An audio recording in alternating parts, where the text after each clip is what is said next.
follow Mechazilla, but I do have one better. Bananas have been used for quick visual comparisons for quite some time, and our teammates thought it was time to bring the venerated yellow fruit to Starship.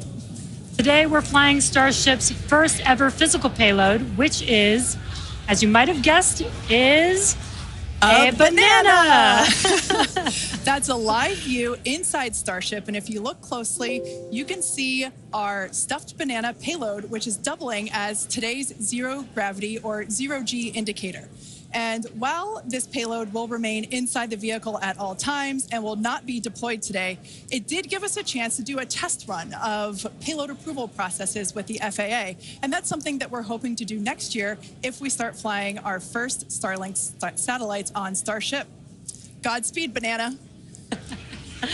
Some additional size for context. You can see on your screen a Starlink Mini next to a banana for scale.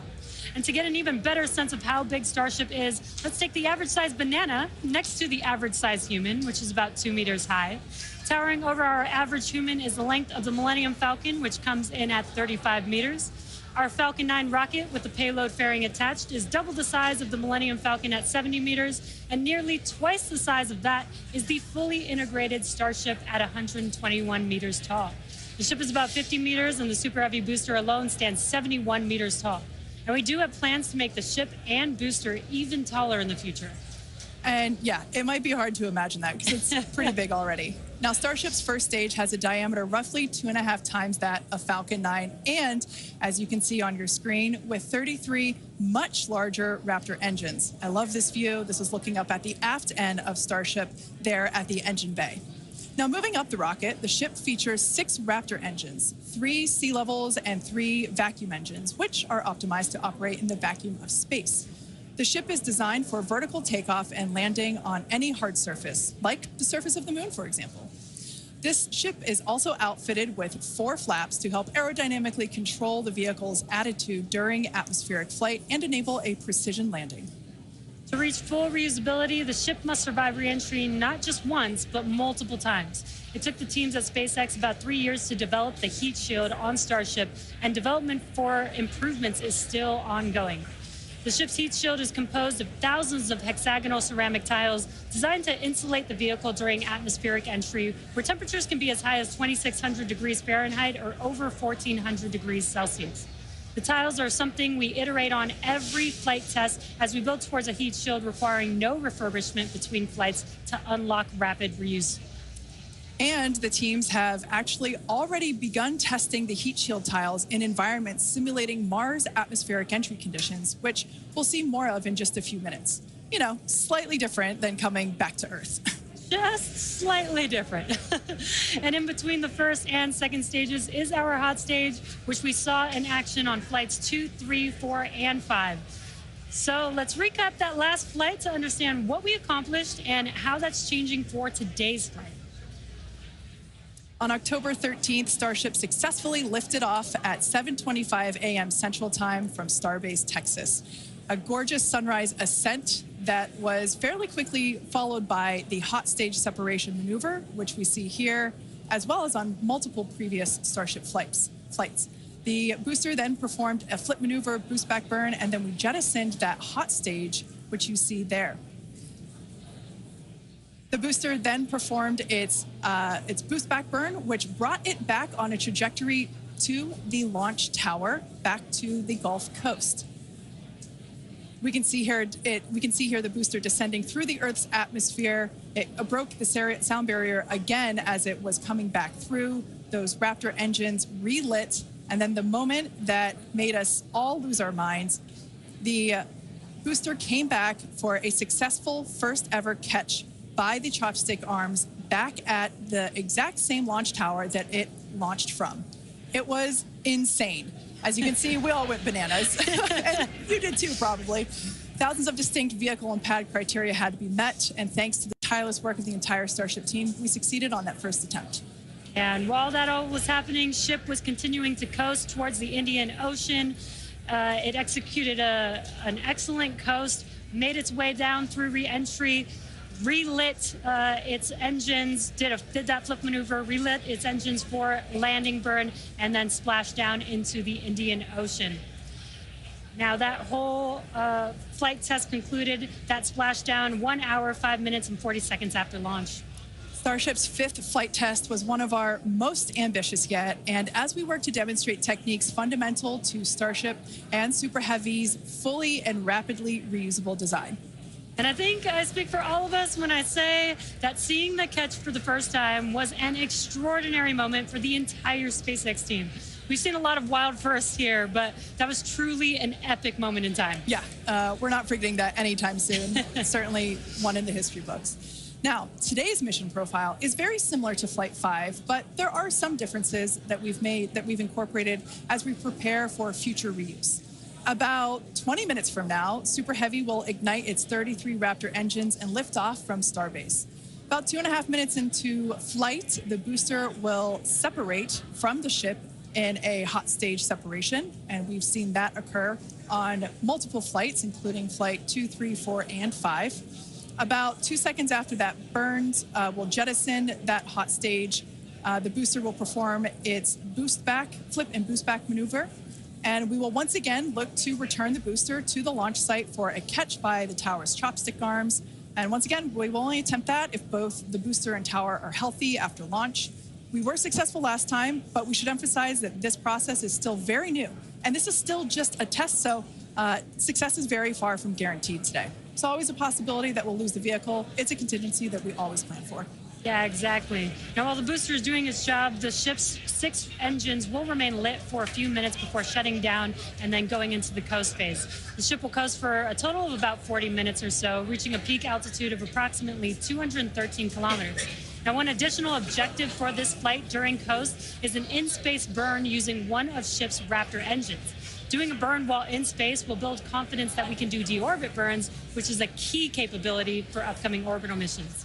Now, after the coast phase, the ship will attempt a controlled re-entry, and if ship makes it all the way down, we'll once again perform a flip and landing burn before splashing down in the Indian Ocean. Yeah.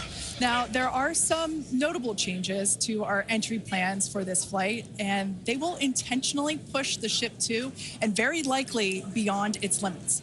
This includes several thermal protection upgrades and operational changes as we prepare for future ship catch and reuse. Today's flight test will also test new secondary thermal protection materials, and entire sections of the heat shield has actually been removed in certain areas. And on top of all of that, we're going to fly the ship at an aggressive angle of attack once it's moving slower than the speed of sound.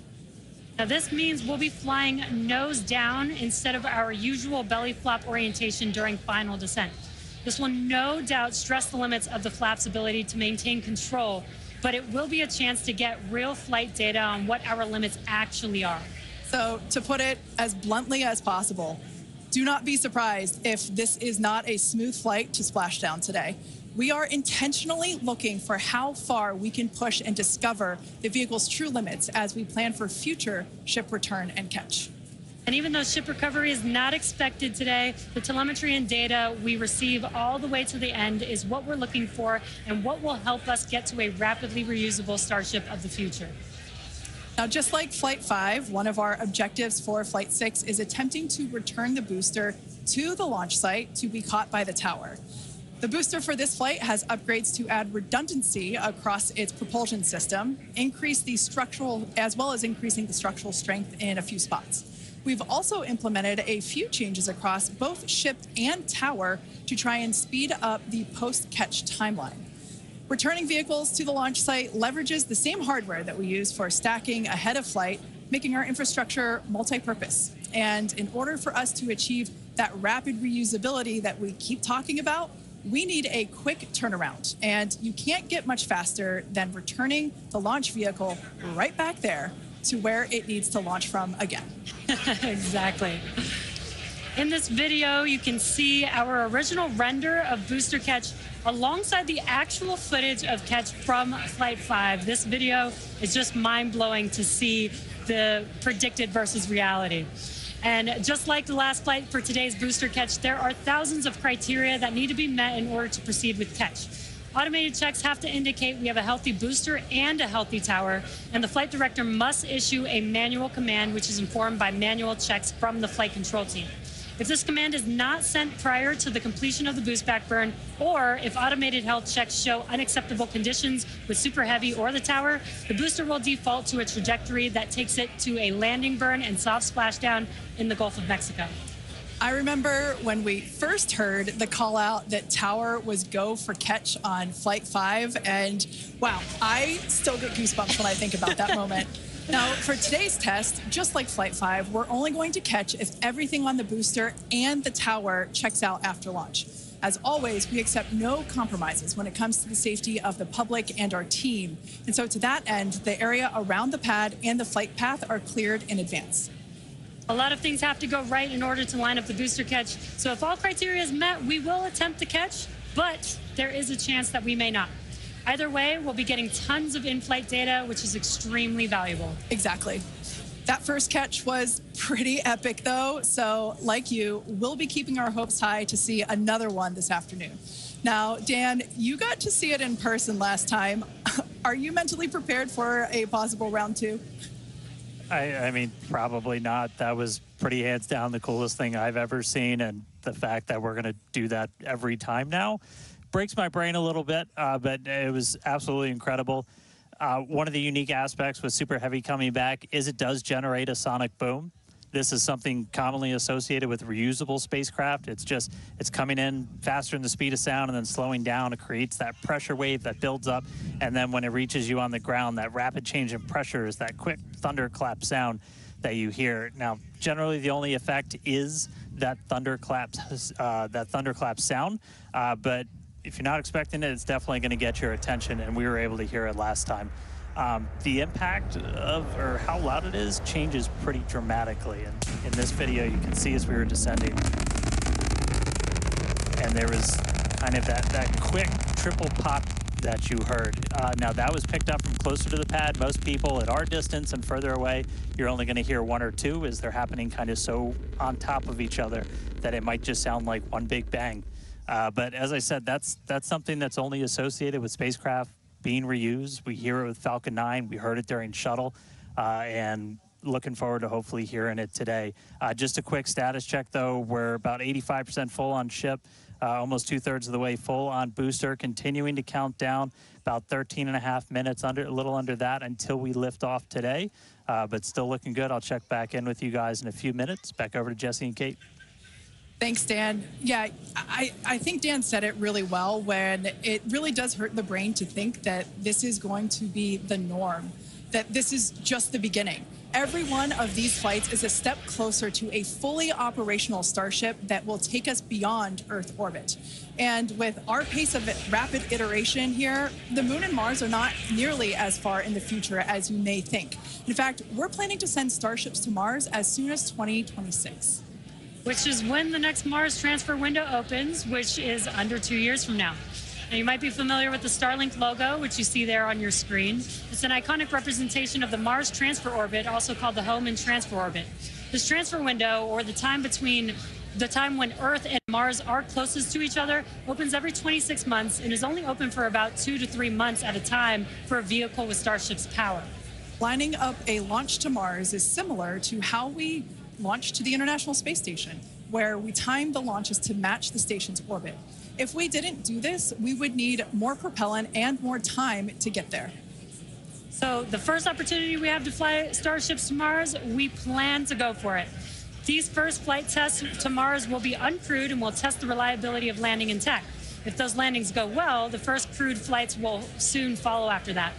Right now, our flight tests are focused on proving out reusability of both Super Heavy and Starship.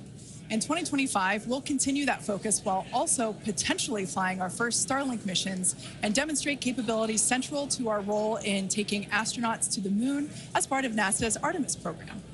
Starship will be used to land astronauts on the lunar surface on NASA's Artemis 3 mission, which will put the first humans on the moon since 1972.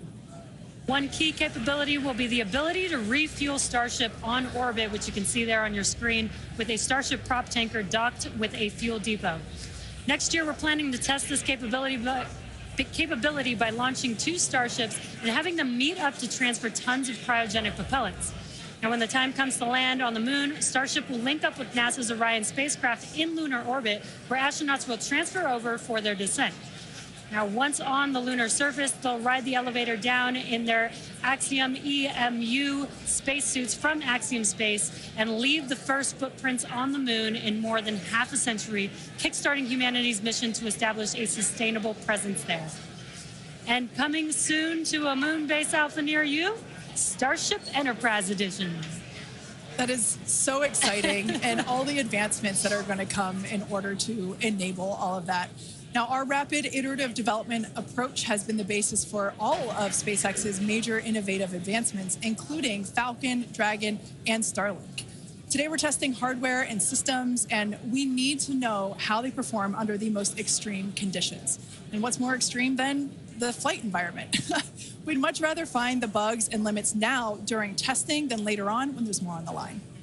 And to reiterate, while we do determine an acceptable level of technical risk on our vehicle and pad to learn as fast as possible, we accept no compromises when it comes to the safety of the public or our team.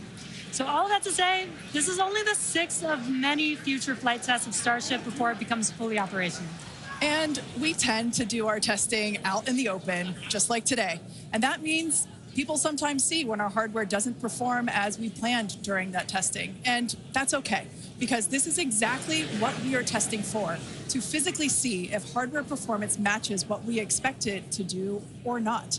Even more with today's test flight, where we're purposefully pushing the ship beyond its limits.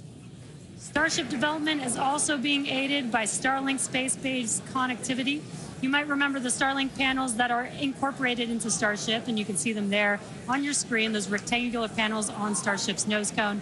Starlink brings us the epic views in space and on re-entry, and also helps deliver us critical flight data engineers need to continue development. Yeah, Starlink continues to help us push the limits in space in the short term by providing great views and real-time data on our next few flights, particularly through re-entry, which spaceflight veterans know that is historically a period of blackout for all communications within spaceflight. Outside of Starship, Starlink has helped people across the globe, particularly in rural and remote areas that have been underserved by traditional broadband internet. Yeah, and soon, Starship will deploy our next generation Starlink satellites, which will continue to increase our capability to connect even more people with high-speed internet all around the world and beyond. Now, as we continue to prepare for our next several flight tests, we recently performed a cryo-proof test of the Starship for Flight 7, our first operation with the vehicle debuting a number of major milestones. The ship has been stretched to make room for larger propellant tanks, increasing the propellant capacity from 1,200 tons to 1,500 tons. The forward flaps also got a redesign. They have shrunk in size and they also shifted in location, and both of these things will help better protect them during entry heating while still providing control. There's also a wide range of upgrades that will make the vehicle more reliable, adding redundancy to and the ability to operate for longer durations in space. One unique aspect of a trip to Mars are the different conditions ship will see when entering the Martian atmosphere. Now, it's difficult to simulate Mars's atmosphere when re-entering on Earth, so we've been testing a variety of heat shield materials inside a specialized plasma jet chamber at the University of Illinois Urbana-Champaign, where we're able to more closely simulate Mars's 95% carbon dioxide atmosphere. Aside from looking awesome, this is important testing. The intense heat of entry will cause the CO2 to break down into its base elements, exposing Starship to atomic oxygen, which increases surface heating and can cause materials to oxidize or start to break down. Spacecraft entering over Mars encountered more than twice the amount of atomic oxygen at their peak when compared to Earth, and that is certainly a unique challenge. As we continue to test, we'll learn more about what makes a great heat shield for Mars. All right, now that we're heading into the final minutes of the countdown, let's go back to Dan for the latest on the ground there at Starbase. Hey, Kate, afraid I have nothing but good news for you. We have a go from our range safety team. We are a little over 90% full on ship, almost 85% full on booster. and not tracking any holds to an on-time liftoff. So we've got about 3 more minutes of prop load. As long as the range stays clear, we don't trip any other holds, we might blow right past that T-minus 40-second mark and lift off right at the top of our window at 4 p.m. Central. So toss it back to you guys one more time, but fun part about to start, we are, what, a little under 6 minutes away from launch. All right, so we are continuing to progress now at 5 minutes and 43 seconds until liftoff. Now, once we pass the T-minus 40-second mark, a number of events are going to occur in rapid succession. The ground spin and ignition systems will come up to flight pressure, and the ship will go on to internal power. And then after that, the quick disconnect, or what we call the QD arm lockout, is removed in preparation for retraction shortly after T0. And once we pass the T-minus 40-second mark, we still have the ability to recycle the count under certain conditions back to T-minus 40 seconds and then hold there to assess what happened and if we can proceed again to T0. Exactly. However, once the water for the deflector system begins flowing at T-minus 10 seconds, any issue after that would be an automatic scrub for the day, as the teams would need to refill the deflector's water tanks as well as the propellant storage tanks over at the tank farm before we're able to make another attempt. Now, it is just so unbelievable that it's just been only a little over a month, and we are just a few minutes away from Flight 6. The crowd here is building up. We've got a much larger crowd here than when we were launching at 4 or 5 in the morning. Yep. Out here. So very exciting to have an afternoon launch, to have all the employees here. Exactly. Now, just as a reminder, that T-minus 40-second hold, if we opt to use it, everything is still potentially go for launch. So nothing to be worried about there. At that point, basically up until T-minus 40 seconds, all aborts are just holds. This would allow the team to wait for final checkouts to assess propellant levels, engines, avionics, vehicle pressurization, range, weather. Occasionally we've had shrimp boats lingering in the past, but that doesn't sound like that is the case today. Yeah, not today. No shrimp boats, which is great. Everything so far is looking good. We're getting really excited here, just a few minutes away. We're going to go back, send it over to Dan in Starbase. How's it going, Dan? It is still going great, just coming up on about 3.5 minutes away, so we should be done with our prop load on ship momentarily. Then about 30 seconds later, we'll close out on booster. Our flight control team on board, or in the building just behind me, not on board. Some of them might wish they were on board.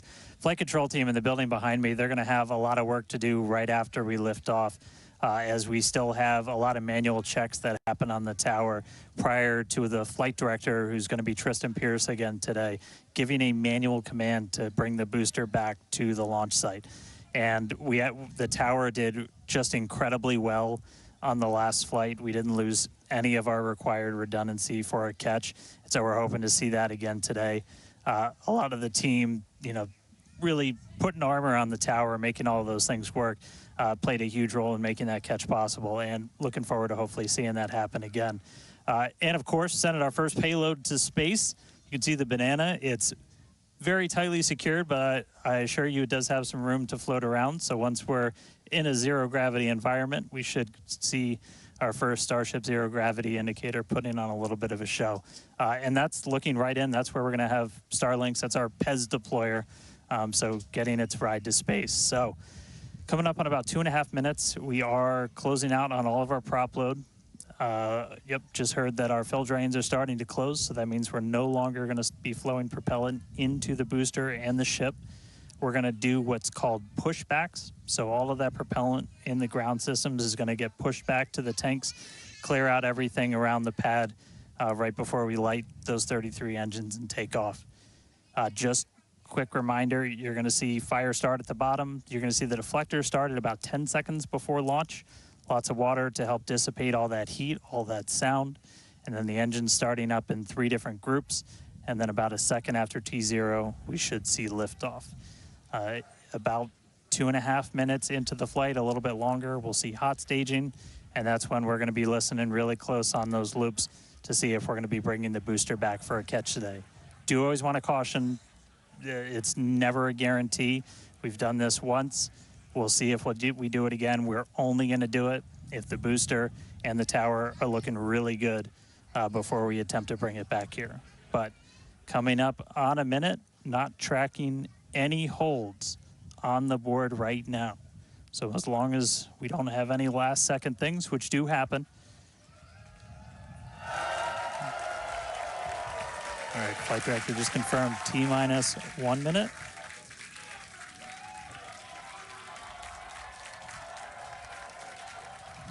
Key moment to look at in 10 seconds, that T-minus 40.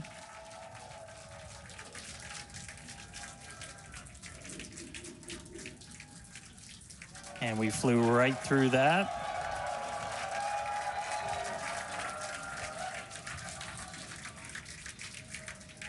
Flight directors go for launch. All right, we're now T-minus 20 seconds until liftoff of Starship Flight 6. This will mark our second attempt to catch the Super Heavy booster at the launch tower, as well as 10, 9, 8, 7, 6, 5, 4, 3, 2, 1.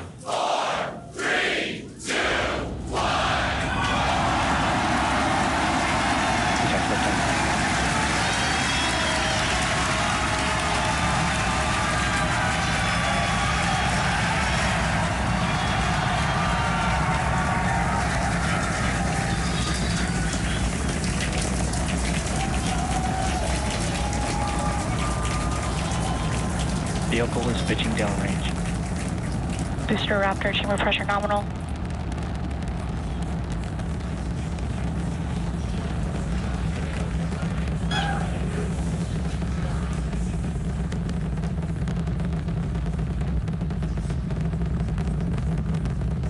Booster and ship, avionics, power, and telemetry nominal.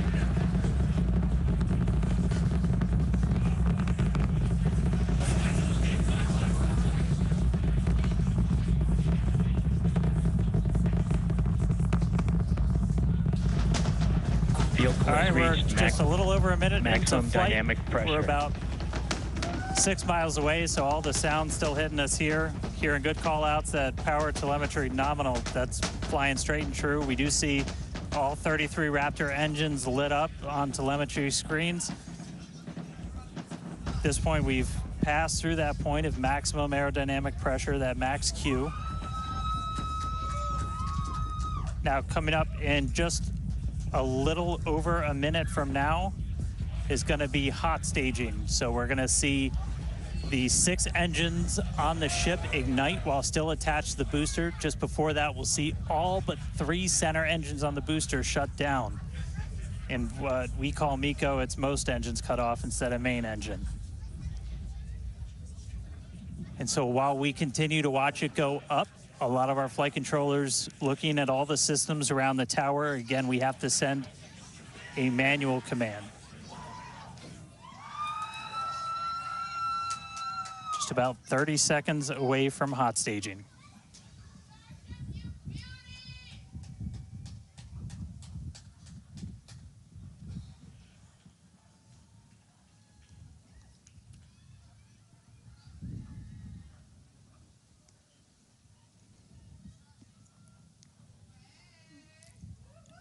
And we heard the tower is go for catch. Booster engine cut off. The return flag is set for true. Ship engine start up. Stage separation. All right, hot staging confirmed. Booster 6 out of boost 6 back lit on the ship. Booster boost back going. We heard that we are go for catch. Kate, Jesse, take the views. Hopefully I got a booster coming home real soon. Wow, from our view here, Dan, great views of planet Earth behind that Super Heavy booster. Right now it is performing the Ship boost back burn. nominal. Good news there, telling us that the pressures inside the ship are good. That is the second stage, or the upper portion of the vehicle. Follow along with the telemetry on the bottom of your screen. Yeah, booster is currently, Super Heavy is currently in its boost back burn. This boost back burn, Avionics, power, and telemetry nominal. this boost back burn lasts just a little bit over a minute. So we've got a little, approximately 30 seconds left. We've had shutdown of that boost back burn. Up next will be hot stage jettison. the view from the camera on the left, or from the booster on the left-hand side of your screen, and then tracking cam there on the right-hand side of your screen. We'll see those grid fins. Booster offshore divert. And we can also see that the hot stage has been jettisoned. Yes, visual confirmation of that there on your screen, which is great. Now the next... Starship is following a nominal trajectory. The next step for booster is going into that landing burn. Again, it'll light up 13 of those engines and then pare down to 3 engines right before booster catch. All right, now just real quick, we did hear the call out, booster offshore divert. Unfortunately, that means that we are no-go for the catch. As we said before, both the tower and the vehicle, as well as the operators on console, have been actively evaluating the commit criteria for that return to the launch tower. And unfortunately, we did not have a pass on those commit criteria. So we are no-go for tower catch. And we did mention that we're constantly evaluating the criteria for catch. There's a lot of things that need to go well in order to line that up. Unfortunately, today we will forego booster catch today. But what you're seeing on your screen is ship currently making its way towards the Indian Ocean, still looking good so far. Exactly. So views there of the booster on the left-hand side of your screen, views of the ship on the right-hand side of your screen. Now, we said before that it was not guaranteed that we would be able to make a tower catch today. So while we were hoping for it, like we said, it was pretty epic on attempt 1, but the safety of the teams and the public and the pad itself are paramount. So we are accepting no compromises in any of those areas. Exactly, and we're still going to get a lot of good flight data with booster even, but especially with ship. Again, we have an additional objective today to do an in-space relight of a Raptor engine, which again will help us set us up for being able to do deorbit burns, which is... Ship chamber pressure is nominal. Which is important for orbital flights. And what you're seeing on your screen is a view from Super Heavy as it's making its way back down to Earth. Yeah, once again, we are attempting an offshore landing of the Super Heavy booster. So we have seen this before, and it is still very fun to watch, watching it come down for a soft splashdown off the Gulf Coast of Texas. We can see it there re-entering. We saw earlier those grid fins. There are 4 hypersonic grid fins. Oh, we can see that the landing burn has begun on the Super Heavy booster. And same pattern, 13 engines will light, gone down to 3 just as we expected. And what an incredible view of splashdown that we got today of Super Heavy. Yeah, I'm sure the buoy cam views will be pretty awesome once again. So we'd like to confirm a water landing once again for the Super Heavy booster. Congrats to the SpaceX team for making that milestone as well. Now, ship continues to look good. We can see that it is, while all of that was happening, the crowd here in Hawthorne continuing to react to all these amazing views that we're getting. The next milestone is... Starship is in terminal guidance. Great news there. Starship terminal guidance, referring to what we see here on our screen, the upper stage, at about 8 minutes, 35 seconds or so, we have ship engine cutoff, which will be the cutoff of the Raptor engines.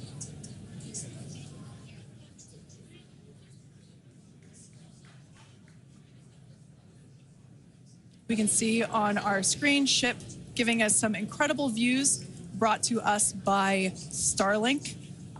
This view is also very interesting because we can see basically the receding tile line that we referred to earlier, where we mentioned we have removed a number of heat shield tiles in order to test out and push the envelope on the ship and demonstrate what its capabilities are. Ship engine cutoff. And there we just heard call out for SECO, ship engine cutoff. Great news there. Everything continuing to look awesome for ship. Full view looking aft on ship here. FTS is saved. Nominal orbit insertion. There's that call out we were waiting for. Confirmation of good orbital insertion for ship today. It has been a very exciting afternoon so far. We'd like to send it back over to Dan, who can give us that live view experience. Dan, once again, are you okay after witnessing another Starship launch? Yeah, totally fine. You guys have to be jealous. This is the only way to do this. This is fantastic. No, it was really cool to see a liftoff, 33 out of 33. Didn't go for the booster catch today. Initially, we were good, and then we tripped a commit criteria and did the offshore divert. So we went and did that water landing, as everybody saw. We'll dig into it a little bit more, but again, we've done it once, we've now done it twice. We're going to keep trying to do it, as this is just a core capability of Starship and what's going to make it so incredible. There's a lot left. We're just about almost 10 minutes into this flight, so about 50 plus minutes still to go. Ship nominal orbit, so it's on its way around the planet. It's going to attempt to do an in-space burn. We're going to light one of those Raptor engines, the sea level ones in the middle, just to help demonstrate that we can relight in that microgravity environment. Really critical for deorbit burns as we start to do some orbital missions in the not too distant future.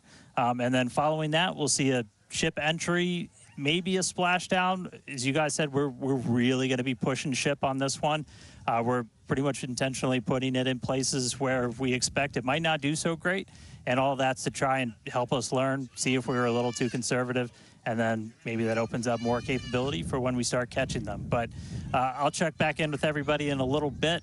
I'm going to tune in and watch the ship fly around planet Earth, and hopefully we see it re-entering in the not too distant future. Back over to you guys. Thanks, Dan. Development testing, by definition, is unpredictable, which we saw with super heavy splashing down in the Gulf of Mexico today, but that is exactly why we test. As is standard for these tests, the area around the pad and along the flight path was cleared prior to launch, and we expect the road and beach to remain closed until further notice. Yeah, testing development flight hardware in a flight environment is what enables our teams to quickly learn and execute design changes and hardware upgrades to improve the probability of success in the future. Please do not attempt to approach the booster in the water for your safety, as well as for that of our team that will be working on recovery. Now, we are going to continue, though. The mission is not done. Exactly. The mission's not over. Ship is still coasting, but it has been nonstop since liftoff, and with the booster having completed its job for the day, we are going to take a short break for the next 35 minutes or so while ship continues to coast before re-entry. Now, as with previous flights, Starlink may enable us to talk to the ship through re-entry with no communication blackout. Now, we are still testing Starlink during this phase of flight, so nothing is completely certain. Yeah, so if we do have views, we will be sure to bring those to you live. And of course, one of those views include that of our, as we said before, surprise payload, the Banana. And we are looking forward to it. So we're going to come back in a few minutes, around T plus 35 minutes. Yeah, exactly. Views or no views, we'll see you back here at T plus 40 minutes for our coverage of Starship's re-entry, flip maneuver, landing burn, and hopefully see a splashdown.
And we are just about 35 minutes into today's flight test, continuing to get some live views from Starship itself as it continues to make its way around the globe.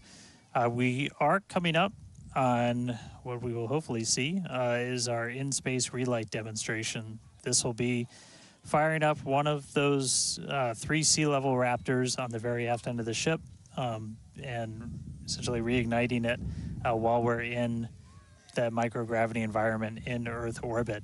We had attempted this once previously on Flight 3, but ended up skipping it when we had some attitude control issues with the ship. And we are on the dark side of the planet right now, so views are going to be a little bit dark, but hopefully we see some engine light come on as we do this relight test. This is a pretty critical capability for doing deorbit burns. This is not a deorbit burn. Want to stress that we're on a trajectory where if we didn't fire off the engine at all, we are definitely coming home. Ooh, seeing some thunderstorms down on the ground. That's pretty cool. But this is not a deorbit burn. If we didn't fire this engine, we're on a intentional suborbital trajectory. So no matter what, we're coming in over the Indian Ocean. Firing off the engine does change your exact splashdown point a little bit, but we've got this keep out zone across the entire Indian Ocean that we made sure was clear ahead of flight, and we continue to monitor during, but we're going to aim for that and hopefully see this relight test coming on in about a minute. It's just going to be one of these engines, and it uses what's called the header tank, so these small spherical tanks in the very top of Starship up in the nose cone. They don't require nearly as much gas to pressurize as your main tank, so they're really useful for any in-orbit maneuvers and then for landing burns. So if we make it to a landing burn today, we'll be using them for that as well.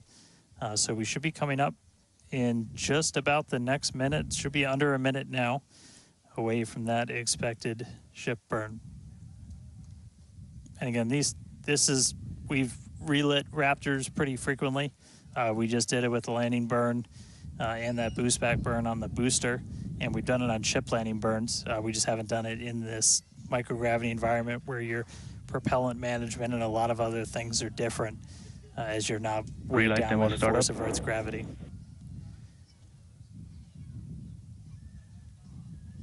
And just heard the call out for startup. There's some light. There's that Raptor relit. And shut down. All right, there you have it. The first time ever lighting a Raptor while in outer space, other than our ascent burn. So really cool to see that relit. That's a pretty critical capability that we're going to need when we're doing orbital missions in the not too distant future. So check another one off. That was a really cool. That was an objective we really wanted to hit on this one, and so good to see ship knock that one out in orbit. But for now, we're going to coast for just a little bit longer, and then it'll be time for ship entry. So we'll get the usual light show as we return from hypersonic velocities. We're just starting to do the entry prep for that, so we're going to get the flaps positioned, and then it's going to start taking the brunt of all of that heat as you're coming in from well in excess of 10,000 miles an hour. That's all going to build up a lot of heat as you're encountering an increasing atmosphere, building up that friction. And we're going to see how the tiles fare. We've also got some pretty cool tile experiments that we'll talk about in a little bit. But coming up real soon, ship re-entry, successful relight, and we'll start this entry part soon.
Starship is at 100 kilometers altitude. Good attitude for atmospheric entry.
Welcome back to Starship's 6th test flight.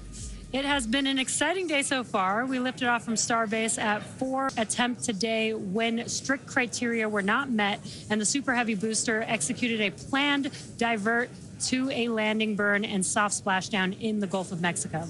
Yeah, obviously we were hoping to come back to the tower, but this was a test and we knew that it was a very viable possibility. Starship is at 85 kilometers. Flaps now have control of the vehicle. All right, great news there, turning our attention over to the star of the show here, giving us these amazing views once again. We heard the call out there telling us that the Starship vehicle is now 83 kilometers above, coming up around T plus, well, now actually, the ship, as you can see, is beginning to re-enter the Earth's atmosphere. As a reminder, one of the main goals of today's flight test is for the ship to make it through the extreme heat of re-entry and to do so in a controlled manner. Now, re-entry is typically a portion of flight where we don't have communication capability with the spacecraft because it's re-entering at or around orbital velocity, which is roughly 8 kilometers per second or about 5 miles per second. Now, at those speeds, yep, pretty fast. The spacecraft is moving through the atmosphere, yep, pretty fast. The spacecraft is moving through the atmosphere rather quickly, and that results in friction, as we can see that starting to happen on our screen, and this creates a plasma field around the vehicle. That blanket of plasma distorts communication frequencies, so it's not uncommon to experience brief blackouts in communication.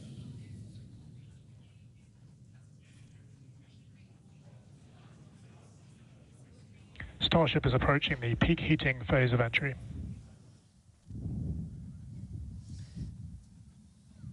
And we just heard we're getting into the peak heating phase. We're getting these views courtesy of Starlink. We've got 4 different terminals on the ship itself.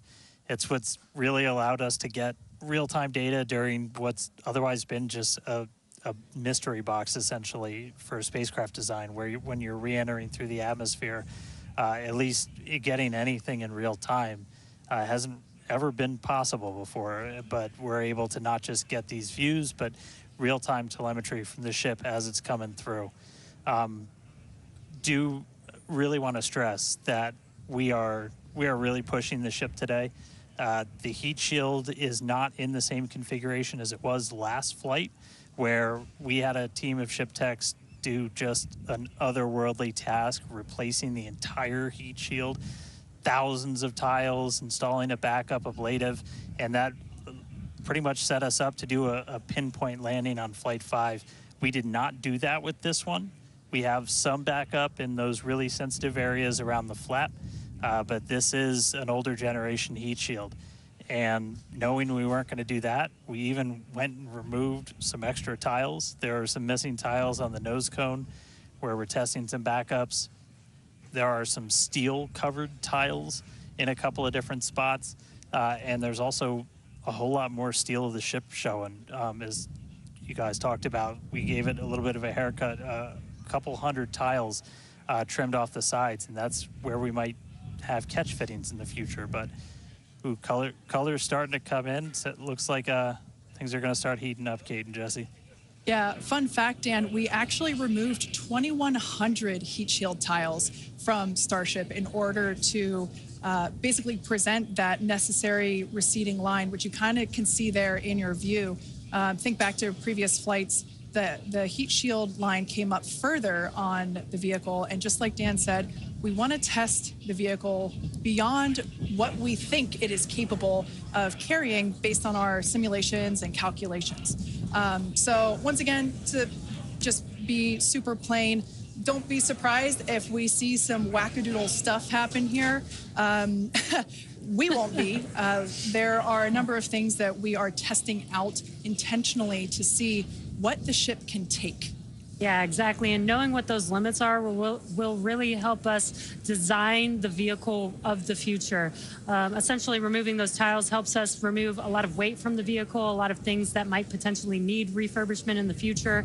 And the goal is to come up with a heat shield pattern or design that we don't have to refurbish. We can just continue to use it over and over again. And that's why we're changing some of those tiles and moving stuff around, removing a lot of those tiles, as Kate has been mentioning. Exactly. And, you know, looking forward to the Starship capability of the future, we want to be able to catch Starship like we do with boosters. And so the next flight, we want to better understand where we can install catch hardware, not necessarily to actually do the catch, but to see how that hardware holds up in those spots. And today's flight will help inform, you know, does the stainless steel hold up like we think it may based on experiments that we conducted on Flight 5?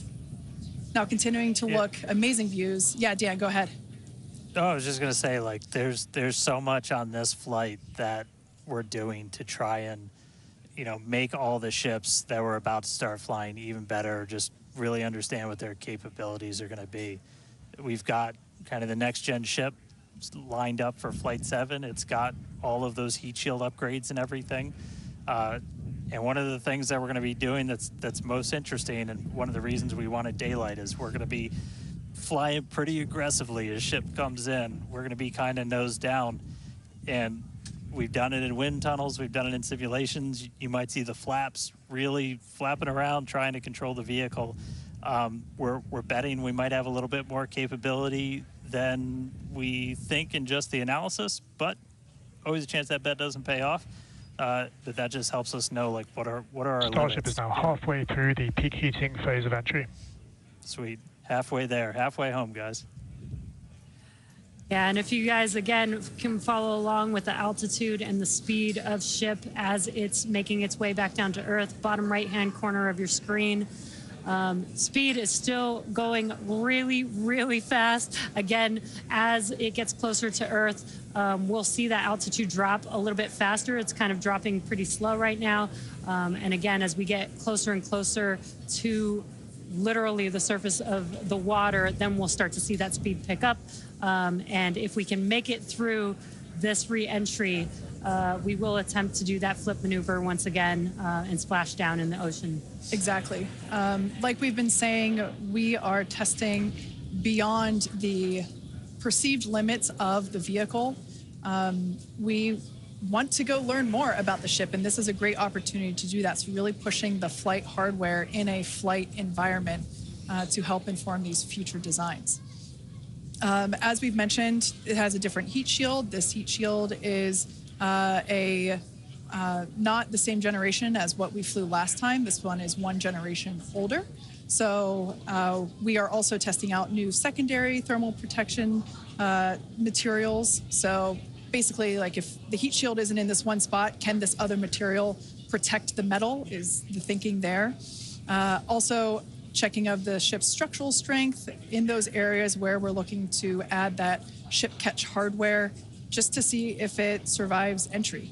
So yeah, as we've been saying, we've done a lot of calculations and simulations. This view right here is super cool. This is looking out from the aft engine bay, basically at the bottom of Starship.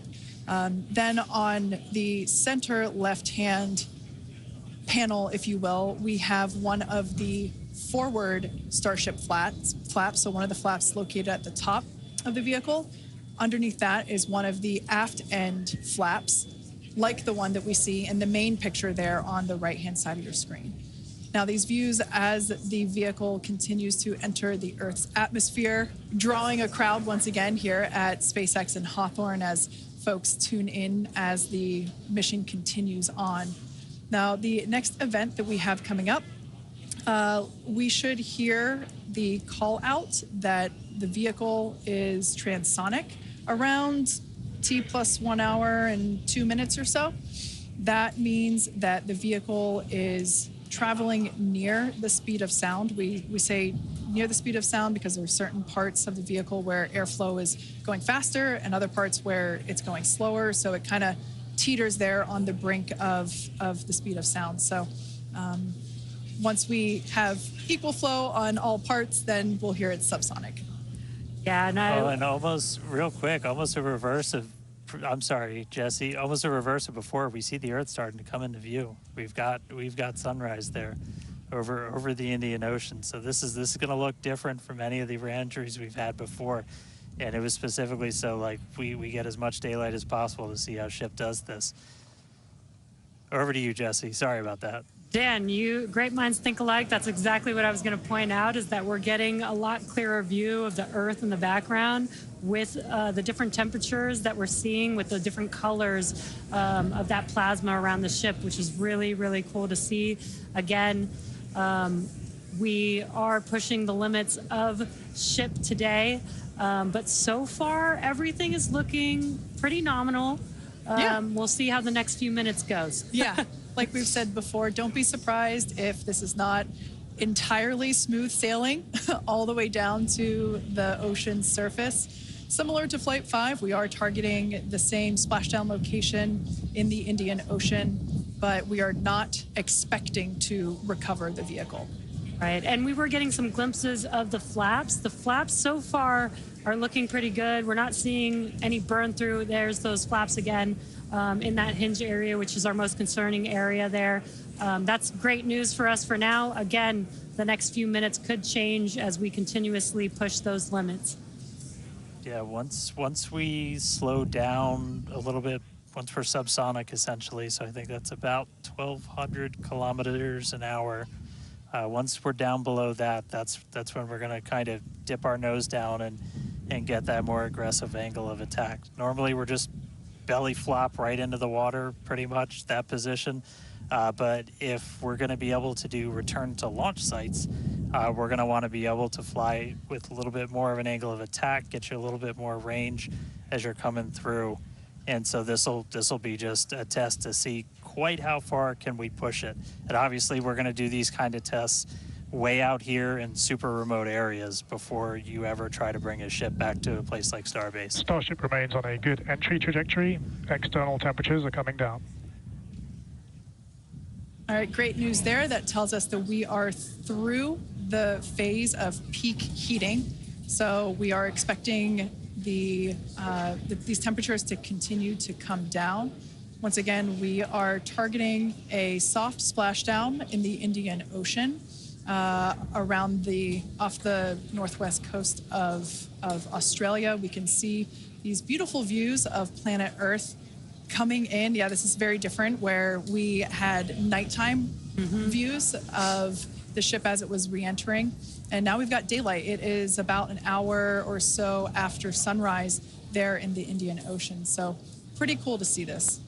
Yeah, and it might not seem like it makes a huge difference, but we do get a little bit more light on ship as well for the camera views that we have, which is very beneficial for us to visually see anything and try and correlate that to any of the sensors or data that we have on the vehicle. Exactly. That is why we shifted our launch window so that we could have that daylight in order to improve our observations of the vehicle. So not only are we getting all the raw data from all the sensors that are on board Starship, but we also have multiple cameras and assets out there that are watching the vehicle and will also be able to tell us with this visual story that is also very, very important.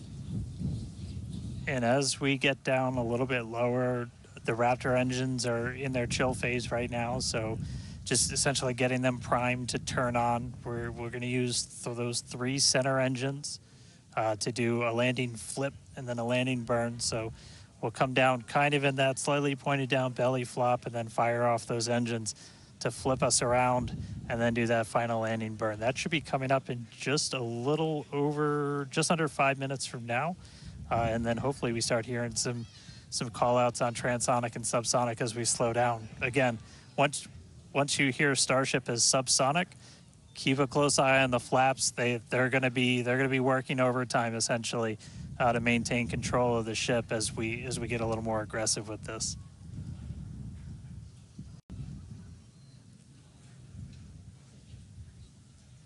We can see that we are beginning... Starship has passed maximum entry dynamic pressure. All right, great call out there. But we can see on this view here that we do have some heating there on that looks like one of the forward flaps on Starship. This is to be expected. We knew that the vehicle would perform differently than what we had seen on Flight 5. This is actually really good data because it tells us what parts of the vehicle at this, what will soon be a higher angle of attack once we drop down below the speed of sound. We'll have a higher angle of attack, meaning we're going to be flying nose down, basically. So yeah, this is good news, but we can actually, looks like that heating is starting to cool off there. Yeah, it's a little burn through. Again, it is important to note when we start seeing that through the ship's descent as well. So like Kate was saying, we're getting some really good data here. It looks like the other flaps are doing a little better than the one that has a little burn through, which is some good news. Again, constantly watching. We've got a couple minutes until we're expecting to make it all the way back down to Earth. Exactly. And like we said before, we are not expecting to recover the ship, although that would be great. It'd be a nice bonus if it happened, but it's not really in our expectations today. We really want to push the hardware, as we've been saying, but really the telemetry and the data and the video that we receive all the way to the end is truly what we're looking for and will help inform the future designs of this vehicle. We can see some flap movement as the camera is moving around. That's what you're seeing there is the flaps adjusting. And we have a camera on one of the flaps there this is the view that you're seeing there. And you can also see the graphic in the bottom. Starship is slowing down past Mach 1. And call outs aligning with this. You can see the orientation of the vehicle starting to change. You can follow that graphic at the bottom of your screen. Again, that is why those flaps are changing. They control the orientation of the vehicle. Yeah, there are 4. Go ahead, Starship has started the subsonic belly flop, remains on a good trajectory. I was going to say this is when things will start to get a little interesting. So this is when we're moving slower than the speed of sound. You can see that nose slowly start to tip down, and we're going to try and maintain flap control the whole way. But we are just a couple minutes away from hopefully doing a landing flip and landing burn if the flaps can hold together. Yeah, this is such a cool view. This reminds me of when we first performed the belly flop maneuver on the high altitude test with serial number 8. We saw the ship come back through, and I always wondered what it looked like from the ship's perspective, and this perspective, I think, helps inform that. We will be, as Dan said, we will be dipping down a little further and really be flying nose first. This higher angle of attack, you know, we're intentionally doing it to stress those aft flaps, and that will help inform the limits of flap control in order to collect data for future landing profiles.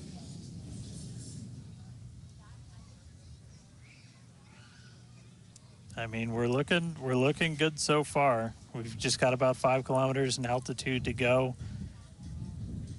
We'll ignite the engines when we're still just a couple hundred meters over the ground, do that flip. Starship is passing through 5 kilometers altitude, remains on a good trajectory. I have a feeling this is going to look so cool as it passes through the clouds. Obligatory shout out to the entire avionics team on Starship. And there's that nose down orientation.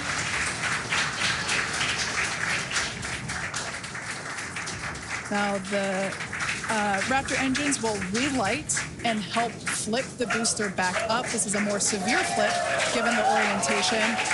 The engines will shut down prior to the water making impact, prior to the vehicle making impact with the water.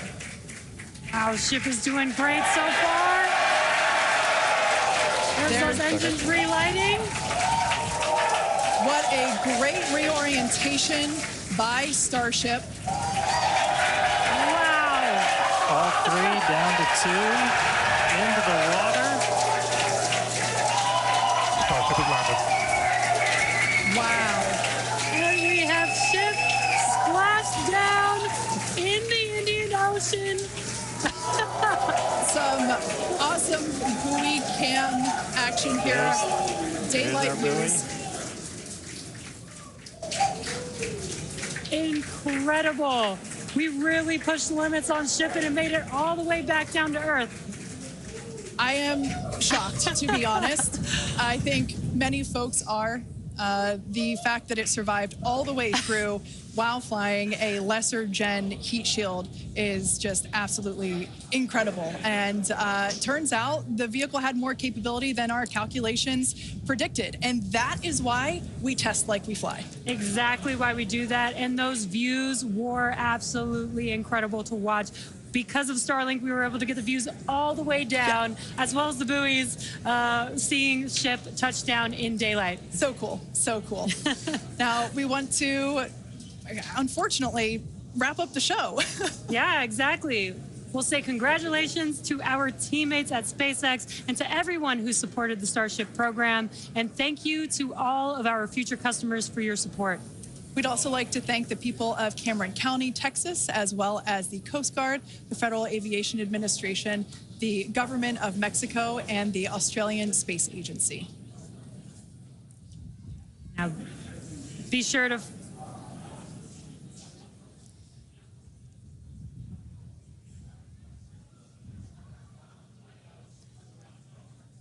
Hey guys, I could take it from here. That was just incredible to see that splashdown.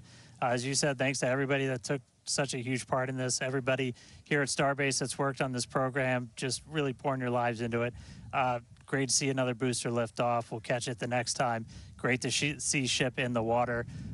New version of ship coming soon, so a lot more exciting launches coming up real soon here from Starbase. But I'll send us out this time. We'll see you guys next time. Awesome. Thanks, Dan. Be sure to follow SpaceX on X for updates and more exciting views that we weren't able to feature on today's broadcast. I'm sure there will be plenty of those. Now, thanks to all of you for tuning in, and we'll see you next time.